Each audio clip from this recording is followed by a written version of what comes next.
네, 안녕하세요. 김우성 노무사입니다. 네, 이번 시간은 근로시간과 연장 야간 휴일 근로에 대해서 살펴보도록 하겠습니다. 먼저 첫 번째, 근로시간.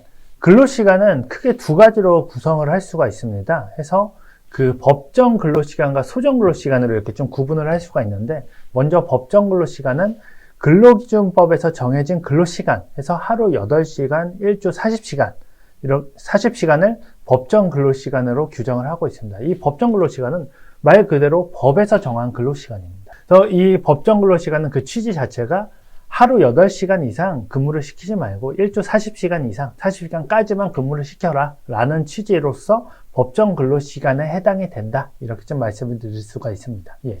두 번째로는 소정 근로시간인데, 이 소정 근로시간은 법정 근로시간 내에서 근로계약 당사자 간에 근로하기로 합의한 시간을 소정 근로시간으로 규정을 하고 있습니다. 따라서 하루에 제가 5시간을 근무하기로 했다. 그러면서 일주에 5시간씩 5일을 근무하기로 했다라고 한다면 저의 소정 근로시간은 1일 5시간, 일주 25시간 이렇게 되겠죠. 이렇게 근로계약 당사자 간에 근로하기로 합의한 시간을 소정 근로시간이라고 규정을 합니다. 그리고 휴게시간과 관련해서 우리 근로기준법에서는 근로시간 4시간마다 30분 이상의 휴게시간을 부여하도록 규정을 하고 있습니다. 따라서 일반 직장인 같은 경우 9시부터 6시까지 출근하고 퇴근을 하는데, 총 체류시간은 9시간이지만 그 사이에 있는 1시간, 주로 점심시간으로 많이 활용을 하는데, 이 1시간에 휴게시간이 있기 때문에 하루의 근무시간은 8시간에 해당이 된다. 이렇게 좀 볼 수가 있습니다. 네. 그리고 이 휴게시간은 근로계약서에 작성을 하거나 아니면 우리가 운영을 함에 있어서 1시간, 2시간 이렇게 하는 것이 아니라 몇 시부터 몇 시까지라고 명확하게 명시를 하거나 운영을 하셔야 됩니다. 따라서 이 휴게시간에 대해서도 근로계약서에 같이 들어가서 몇 시부터 몇 시까지 이렇게 명확하게 규정이 되어야 된다. 이렇게 좀 말씀을 드릴 수가 있습니다. 네. 예, 그리고 연장근로에 대해서 설명을 드리도록 하겠습니다. 이 연장근로는 소정근로시간, 즉 그 근로계약 당사자 간에 근로하기로 합의한 시간을 초과한 근로시간을 연장근로라고 정의를 할 수가 있습니다. 그래서 이 연장근로는 당사자 간에 합의가 있다 하더라도 최대 12시간을 넘어설 수는 없어요. 단시간 근로자도 마찬가지입니다. 제가 하루에 5시간 근무하고 일주일에 25시간만 근무를 25시간만 근무한다 하더라도 연장 근로는 최대 12시간을 넘기지 않도록 해야 됩니다. 네. 그리고 이렇게 소정 근로 시간을 초과해서 발생한 연장 근로에 대해서는 연장 근로 수당이 별도로 지급이 돼야 됩니다. 해서 연장 근로에 대해서는 50%의 가산 수당을 지급해야 되기 때문에 법정 근로 시간 혹은 소정 근로 시간을 초과한 연장 근로에 대해서는 50%를 가산해서 지급을 해야 된다. 이렇게 볼 수가 있습니다. 네. 그리고 18세 미만자 같은 경우에는 1일 7시간, 그 총 근로시간이 1일 7시간, 일주 35시간을 초과해서 근무하지 않도록 규정을 하고 있고요. 그리고 산후 1년 미만 여성 근로자는 1일 2시간, 일주 6시간, 1년 150시간을 초과하지 않도록, 연장 근로에 대해서는 초과하지 않도록 규정을 하고 있는 점도 주의하셔야 될 부분입니다. 예, 다음으로 야간 근로 및 휴일 근로에 대해서 설명을 드리도록 하겠습니다. 야간 근로는 오후 10시부터 오전 6시 사이의 근로를 야간 근로라고 합니다.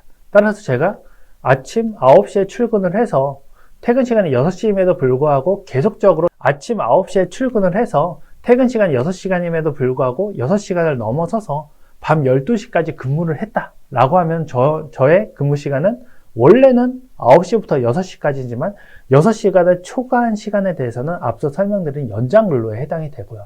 그리고 오후 10시부터 12시까지 해당하는 시간은 연장 근로이면서 야간 근로에 해당이 됩니다. 따라서 이 연장 근로이면서 야간 근로에 대한 시간에 대해서도 50%를 가산해서 지급해야 되고, 그리고 한 가지 더, 야간 근로와 연장 근로가 중복되어 있는 시간, 오후 10시부터 밤 12시까지겠죠. 이 시간에 대해서는 50%씩 각각 가산을 해서 지급해야 되므로 총 2배의 임금이 지급돼야 된다. 200%의 임금이 지급돼야 된다. 이렇게 좀 말씀을 드릴 수가 있습니다. 네.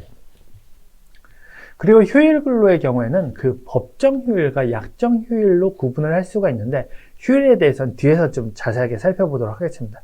이렇게 명시된 휴일에 대해서 근로를 했을 때 이때 휴일 근로에 해당이 되고 이 휴일 근로 역시도 50%를 가산해서 지급을 해야 된다. 이렇게 말씀드릴 수가 있습니다. 네. 그리고 근로기준법은 모성보호의 원칙에 따라서 여성에 대해서 보다 더 좀 보호를 하는 그런 좀 법 규정이 있습니다. 해서 18세 이상 여성에 있어서는 야간 근로나 휴일 근로를 사용하기 위해서는 근로자의 동의를 요구하고 있는데 이는 남성 근로자나 다른 근로자도 다 동의를 합니다. 근로 조건 자체는 당사자 간의 사용자와 근로자 간의 그 합의로서 이루어지는 부분이기 때문에 연장 근로, 야간 근로, 휴일 근로를 하기 위해서는 기본적으로 근로자의 동의 혹은 사용자와의 합의가 있어야 된다. 이렇게 좀 볼 수가 있습니다. 예. 그리고 산후 1년 미만 여성, 18세 미만자, 임신 중인 여성에 있어서는 근로자의 동의 외에도 고용노동부 장관의 인가를 필요 요건으로 하고 있는데 이는 가급적 산후 1년 미만의 여성이라든가 18세 미만자, 임신 중인 여성에 대해서는 가급적 야간 근로, 휴일 근로를 시키지 말아라 라는 취지라고 볼 수가 있습니다. 네. 그리고 그 포괄임금 계약이라고 해서 연장 근로, 야간 근로, 휴일 근로 수당을 미리 임금에 지급하는 형태를 포괄임금 계약이라고 하고 있습니다. 최근에 이 포괄임금 계약의 유효성에 대해서 많이 이슈가 되고 있는데요.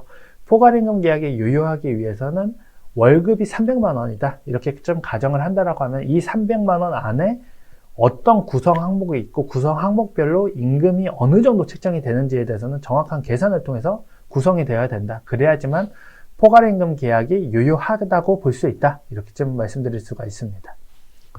그리고 임신 중인 여성 근로자와 유해위험 작업 종사자, 대표적으로 잠수부가 여기에 해당이 될 수가 있는데 시간의 근로에 대해서는 연장 근로에 대해서는 절대적으로 금지가 되고 있다. 연장 근로, 야간 근로, 휴일 근로에 대해서는 절대적으로 금지가 되고 있다. 이렇게 좀 말씀을 드릴 수가 있습니다. 주 52시간 근무제가 도입이 되면서 과연 어떤 게 근로시간이냐라는 다툼이 굉장히 많이 늘어났습니다. 해서 근로시간의 정의에 대해서는 먼저 명확하게 한번 살펴보실 필요가 있는데 근로시간이라 하면 근로자가 사용자의 지휘감독 아래 종속되어 있는 시간, 즉 노동력을 사용자의 처분 아래 둔 실질적인 구속시간이라고 볼 수가 있습니다. 다만 이 근로시간 해당 여부는 사용자의 지시 여부, 업무 수행, 그 의무 정도, 수행이나 참여를 거부한 경우의 불이익 여부, 시간, 장소, 제한의 정도 등 개별적이고 구체적인 사실관계를 따져서 각 사례별로 판단을 해야 된다라는 것이 노동부의 입장입니다. 그래서 대표적인 유형이 있는데 몇 가지 말씀을 드리도록 하겠습니다. 먼저 첫 번째 교육시간인데 교육시간에 대해서는 모든 시간이 회사에서 하기 때문에 다 근로시간이냐? 그렇게 보기는 좀 어렵습니다. 그래서 교육시간이라 하더라도 사용자가 의무적으로 실시하도록 되어 있는 각종 교육을 실시하는 경우에는 그 시간은 근로시간에 포함한다고 볼 수 있다. 다만 노동자 개인적 차원의 법적 의무 이행에 따른 교육 또는 이수가 권고되는 수준의 교육을 받는 시간은 근로시간으로 보기 어렵다. 예를 들어 저희 법정 의무 교육인 성희롱 예방 교육이 있습니다. 이 성희롱 예방 교육을 회사 내에서 모여가지고 어떤 특정 시간에 교육을 하는 경우도 있고 아니면은 앱이라든가 어떤 사이트에 접속을 해서 본인이 편한 시간에 볼 수 있도록 하고 있는데 앱이라든가 사이트에 접속해서 들어야 되는 시간에 대한 자율성은 근로자에게 있기 때문에 근로자가 원하는 시간, 자유로운 시간대에 그 해당 교육을 들을 수가 있기 때문에 그러한 경우에는 근로시간으로 보지 않겠다라는 것이 노동부의 입장이다. 이렇게 좀 볼 수가 있습니다. 네. 그리고 한 가지 더 말씀드리면 회식의 경우인데 회식은 기본적으로는 노무 제공과 관련이 없습니다.